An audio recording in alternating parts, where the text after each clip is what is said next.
Hello friends, welcome back to my channel. আমি তুষার আবার চলে এসেছি তোমাদের সাথে নতুন একটা ভিডিও টপিক শেয়ার করতে। ফেসবুক তো আমরা সবাই কিন্তু ব্যবহার করি। আমাদের মধ্যে এমন কিন্তু অনেকেই আছে যারা কন্টেন্ট ক্রিয়েট করে, তাদের কিন্তু একটা ফেসবুক পেজ কিন্তু অবশ্যই আছে। আশা করছি তোমাদেরও আছে। অনেক সময় কি হয়, তুমি সেই পেজটাকে তুমি রাখতে চাইছো না, আর চিরদিনের জন্য ডিলিট করে দিতে চাইছো। তো সেটা তুমি কিভাবে করবে আজকে আমি তোমাদেরকে স্টেপ বাই স্টেপ তোমাদেরকে আমি দেখাবো। তো বেশি দেরি না করে চলো ভিডিওটা শুরু করা যাক। সবার প্রথমে তুমি তোমার ফেসবুক অ্যাপ্লিকেশনটাকে ওপেন করে নেবে। তোমার যে অ্যাকাউন্টে ফেসবুক পেজটা আছে সেই অ্যাকাউন্টে লগ ইন করে নেবে। আমার কিন্তু অলরেডি লগ ইন করা আছে।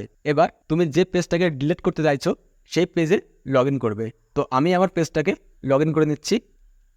তো একটু ওয়েট করে নেওয়া যাক। তো দেখো, আমার কিন্তু পেজটা লগ ইন হয়ে গেছে। পেজের নামটা আমি তোমাদেরকে দেখাচ্ছি। তুষার রয় নামে খোলা আছে আমার এই পেজটা। তো আমি এই পেজটা চাইছি আর রাখবো না, কারণ আমি এই পেজে আর কোনো কাজ করছি না আপাতত। তোমার ফেসবুক পেজটা লগ ইন করার পর উপরের ডান দিকে তোমার যে প্রোফাইলে যে আইকনটা আসছে তার উপর একবার ক্লিক করবে। তারপর উপরে যে সেটিংস আইকনটা আসছে সিম্পলি এর উপর একবার ক্লিক করবে। তারপর তোমাদের সামনে কিন্তু ঠিক এমন একটা ইন্টারফেস চলে আসবে। তারপর স্ক্রল করে একটু নিচের দিকে আসবে। এখানে দেখো একটা অপশান কিন্তু শো হচ্ছে ইওর ইনফরমেশন। ঠিক তার মধ্যে আরও একটা অপশান কিন্তু শো হচ্ছে যে অ্যাক্সেস অ্যান্ড কন্ট্রোল। তো সিম্পলি তোমরা এর উপরে একবার ক্লিক করবে। তারপর এখানে দেখো একটা অপশান চলে এসেছে যে ডিঅ্যাক্টিভেশন অ্যান্ড ডিলিশন। তো সিম্পলি আবারও এর উপরে ক্লিক করবে। তারপর কিন্তু তোমাদের সামনে ঠিক আবারও এমন একটা ইন্টারফেস চলে আসবে। উপরে দেখো লেখা আছে যে deactivating or deleting your Facebook page. এখান থেকে তুমি তোমার পেজটাকে ডিলিটও করতে পারো এবং ডিঅ্যাক্টিভেটও কিন্তু করতে পারো। তো ডিঅ্যাক্টিভেট করলে কি হবে, যে তোমার অ্যাকাউন্টটা কিছু দিনের জন্য, মানে 1 দিন 2 দিন 5 দিন 10 দিন, তুমি যত দিনের জন্য চাও ততদিনের জন্য তুমি পেজটাকে ডিঅ্যাক্টিভেট করবে। মানে তোমার পেজটাকেও সার্চ করলেও কেউ খুঁজে পাবে না। আর ডিলিট করলে কিন্তু তোমার পেজটা সারা জীবনের জন্য কিন্তু ডিলিট হয়ে যাবে।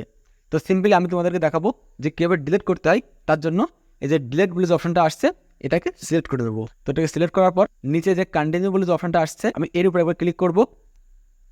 তারপর তোমাদের সামনে কিন্তু আবারও এমন একটা ইন্টারফেস চলে আসবে। এখানে তোমাকে কি করতে হবে, তুমি যে ফেসবুক পেজটাকে ডিলিট করছো তার একটা রিজন, মানে কারণ তোমাকে দেখাতে হবে ফেসবুককে। আর যদি তোমাদের কোনো আইডিয়া না থাকে যে কি জন্য তুমি ডিলিট করছো, তার জন্য এই 3 নম্বর যে অপশনটা আসছে যে I don't feel safe on Facebook, তো সিম্পলি এর উপরে ক্লিক করতে পারো। তো আমি এটাকে সিলেক্ট করছি। তারপর তোমাদের সামনে কিন্তু আবারও এমন একটা ইন্টারফেস চলে আসবে। এখানে লেখা আছে যে স্টেইং সেভ অন ফেসবুক। তো নিচে যে কনফার্ম বলে যে অপশনটা আসছে এর উপর একবার ক্লিক করবে। উপরে দেখো লেখা আসছে পার্মানেন্টলি ডিলিট পেজ, মানে এবার কিন্তু তোমার ফেসবুক পেজটা ডিলিট হয়ে যাবে। তুমি যদি চাও কোনো ইনফরমেশান তোমার পেজের সেটাকে তুমি ডাউনলোড করতে পারো। তার জন্য এই যে ডাউনলোডের ইনফরমেশানের উপরে ক্লিক করলে তোমার কিন্তু ইনফরমেশানগুলো সব ডাউনলোড হয়ে যাবে। তো আমি চাই এখান থেকে কোনো কিছুই ডাউনলোড করবো না আমি।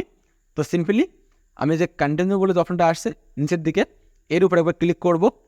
তারপর এখানে আমার যে মেন যে ফেসবুকটা, মানে যে ফেসবুকের মাধ্যমে আমি পেজটা খুলেছিলাম সেই ফেসবুকের পাসওয়ার্ডটা তোমার এখানে দিতে হবে। তো অবশ্যই কিন্তু তোমার ফেসবুকের পাসওয়ার্ডটা জানা অবশ্যই দরকার।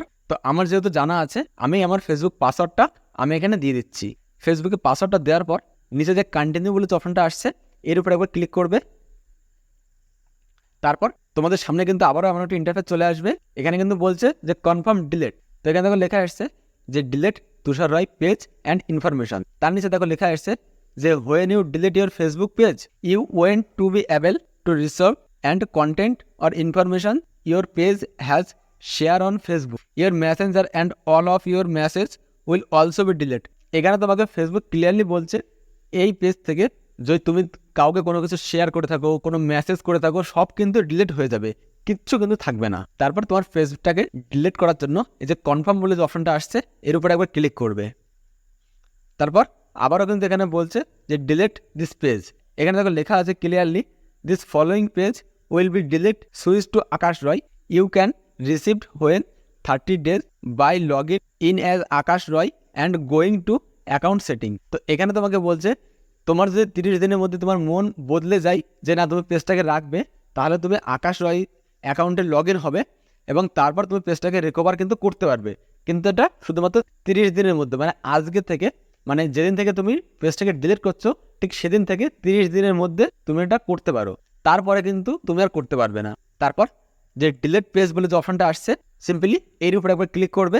তো দেখো আমার কিন্তু পেজটা ডিলিট হয়ে গেছে এবং আমার আকাশ রয় যেমনটা ওখানে লেখা ছিল ঠিক তেমনভাবেই কিন্তু আমার আকাশ রয়তে কিন্তু লগ ইন হয়ে গেছে। তো এখন যদি আমি এই পেজটাকে রিকভার করতে চাই এবার যদি আমি পেজের উপরে ক্লিক করি তাহলে কিন্তু আমার পেজটা কিন্তু রিকভার হয়ে যাবে। কিন্তু যদি তুমি চাও যে তুমি আর রিকভার করবে না, পেজটাকে সারা জীবনের জন্য ডিলিট করবে, তাহলে কিন্তু তোমাকে 30 দিন ওই পেজে লগ ইন হওয়া যাবে না। যদি লগ ইন হও তাহলে কিন্তু পেজটা ডিলিট কিন্তু হবে না, এটা অবশ্যই খেয়াল রাখবে। তো আশা করছি তোমরা বুঝতে পারলে যে কীভাবে ফেসবুক পেজ পার্মানেন্টলি ডিলিট করতে হয়। তো এমন নতুন নতুন ইন্টারেস্টিং ভিডিও পাওয়ার জন্য অবশ্যই চ্যানেলটাকে সাবস্ক্রাইব করে রাখবে। আর ভিডিওটা যদি তোমাদের একটু হেল্পফুল বলে মনে হয় তাহলে অবশ্যই ভিডিওটাকে একটা লাইক করে দেবে। দেখা হচ্ছে আবারও পরের নতুন একটা ভিডিও নিয়ে।